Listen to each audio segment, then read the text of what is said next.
নমস্কার বন্ধুরা, দীপার রান্নাঘরে তোমাদেরকে ওয়েলকাম। তো চলো আজকে ঝটপট আটা দিয়ে একটা বিস্কুটের রেসিপি তোমাদের সাথে শেয়ার করছি। তো দেখো, প্রথমে এখানে আমি নিয়েছি 1 বাটি আটা, তারপরে এখানে দিয়ে দিলাম স্বাদ মতো আমি চিনির গুঁড়ো, তারপরে দিয়ে দিলাম স্বাদ মতো লবণ, আর এখানে আমি দিয়ে দিচ্ছি হাফ চামচ বেকিং পাউডার। এখন শুকনো উপকরণগুলোকে খুব ভালো করে মিশিয়ে নিচ্ছি। তো দেখো, শুকনো উপকরণগুলোকে খুব ভালো করে মিশিয়ে নেওয়ার পরে আটার ডোটা তৈরি করার জন্য এখানে ব্যবহার করছি তেল। আমি এটা সাদা তেল নিয়েছি, তোমরা চাইলে এর বদলে ঘি ব্যবহার করতে পারো। এই ডোটা কিন্তু তেল দিয়েই তৈরি করব আজকে, এখানে কোনো রকমের জল আজকে ব্যবহার করব না। তো দেখো, প্রথমেই আটার সাথে তেলটা একটু নেড়ে চেড়ে নিলাম, তারপর হাত দিয়ে চেপে চেপে খুব ভালো করে সবগুলো উপকরণ একসঙ্গে মেখে একটা ডো তৈরি করে নেব। আর খুব কম সময়ে খুব কম খরচে এই বিস্কুটটা খেতে কিন্তু খুবই সুস্বাদু হয়। তোমরা একবার হলেও বাড়িতে বানিয়ে দেখবে, আশা করছি তোমাদের সকলের খুব পছন্দ হবে। তো দেখো, এইভাবে আমি আটাটাকে খুব ভালো করে মেখে একটা সফট ডো তৈরি করে নিলাম। তারপরে এখানে আমি যেখানে বিস্কুটটা তৈরি করব একটা পাত্র নিয়েছি, তার মধ্যে আমি তেল ব্রাশ করে দিলাম। এখন হাতের মধ্যেও আমি সামান্য পরিমাণের একটু তেল লাগিয়ে নিয়েছি, আর বিস্কুটের শেপগুলো এখন আমি তৈরি করে নেব। তো আমি প্রথমে এইভাবে অল্প অল্প করে আটা হাতে নিয়ে এইভাবে চেপে চেপে গোল ডিজাইন করে নিচ্ছি।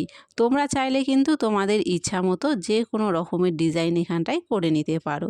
তো দেখো, যেহেতু এখানে জল দেওয়া হয়নি, শুধু তেল দিয়ে আটাটা মাখা হয়েছে, তাই এই ডোগুলো তৈরি করার সময় কিন্তু দেখবে যে চারপাশে একটু ফেটে ফেটে যাচ্ছে, কিন্তু এতে ভয় পাবার কিছু নেই।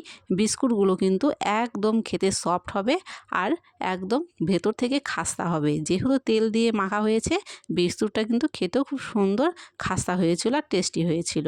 তো এইভাবে সবগুলো বিস্কুট আমি তৈরি করে নিয়েছি। প্রথমে যে পাত্রটা নিয়েছিলাম সেটা ছোটো টাকার কারণে পাত্রটা আমি একটু এখানে বদলে নিলাম।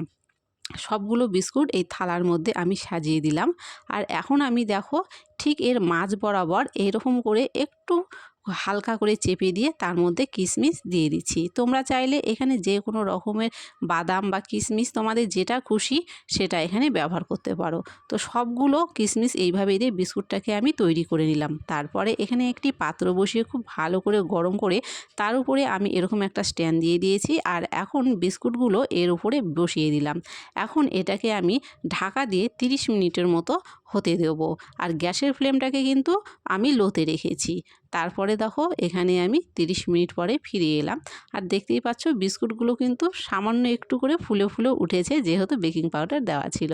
আর এই যে দেখো, একটা বিস্কুট উল্টে দেখিয়ে দিলাম, পেছন দিকটাও কিন্তু হয়ে গেছে। এরকম অবস্থায় বিস্কুট হয়ে গেছে। এখন নামিয়ে বিস্কুটটাকে ঠান্ডা করে নেব। গরম অবস্থায় কিন্তু বিস্কুটগুলো ভেঙে যাবে, তাই গরম অবস্থায় হাত দেওয়ার চেষ্টা করবে না। ঠান্ডা হয়ে গেলে এগুলো খেতে পারবে আর ভালো লাগবে। তো দেখো, আমি একটা ভেঙে দেখিয়ে দিচ্ছি, দেখতেই পাচ্ছ কতটা সুন্দর হয়েছে। তো আমার এই বিস্কুটের রেসিপি আজকে তোমাদের কেমন লেগেছে কমেন্ট করে জানিও। ভালো লাগলে অবশ্যই লাইক করে চ্যানেলটিকে সাবস্ক্রাইব করে দিও, পাশে থাকা বেলটি প্রেস করে দিও।